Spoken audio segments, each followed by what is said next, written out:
Gomti tower বাংলাদেশের তৃতীয় এবং কুমিল্লার সর্ববৃহৎ শপিং মল। রসমালাইয়ের শহর হিসেবে বিখ্যাত কুমিল্লার উপর দিয়ে গোমতী নদী বয়ে গেছে।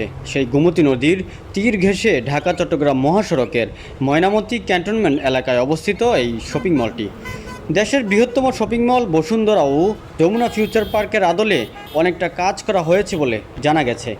কুমিল্লার সর্ববৃহৎ শপিং মলগুলির তালিকায় একটা সময় ইস্টার্ন ইকো প্লাজা, সাত্তার খান কমপ্লেক্স, খন্দকার হক টাওয়ার। বর্তমানে বৃহত্তম শপিং মল হিসেবে সেগুলোর সঙ্গে নতুন মাত্রায় যোগ হয়েছে এই গোমতী টাওয়ার। ইতিমধ্যে কুমিল্লা তথা আশেপাশের অঞ্চলের মানুষের মুখে ব্যাপক সাড়া মিলেছে এই শপিং মলটির। হ্যালো সবাই, কেমন আছেন? আমি আজকে চলে এসেছি ক্যান্টনমেন্টে।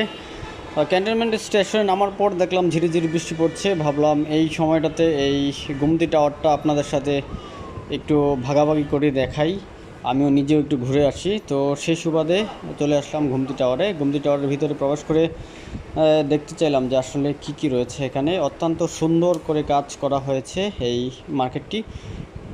কুমিল্লার সবচেয়ে বড় মার্কেট আমার দেখা এই মুহূর্তে এটি। যদিও একদম নিচ থেকে শুরু করে একেবারে উপর পর্যন্ত সবগুলি দোকান বা স্টল এখনও বুকিং হয়নি, কিছু কিছু রয়েছে। তবে নিচের দিক থেকে যেগুলো শুরু হয়েছে খুবই জমজমাট। এটা অনেক বড় একটা মার্কেট। এই মার্কেটটাতে যদি সবগুলি দোকান চালু হয়, এটা অনেকটা বিদেশি মার্কেটের মতোই মনে হবে। মার্কেটের নিচতলায় যেটি দেখতে পেলাম, বিভিন্ন ক্রোকারিজের মালামাল রয়েছে। তারপরে বিভিন্ন খেলাধুলার সামগ্রী আছে। উপরে আপনার কাপড়ের দোকান আছে। তো এইভাবে হচ্ছে সাজানো এই পুরো শপিং মলটি। পর্যটক বা ক্রেতা যারা আসে নতুন, তারা অবশ্যই এটার ভিউটা দেখলে অনেক তাদের সন্তুষ্ট হবে, খুব ভালো লাগবে।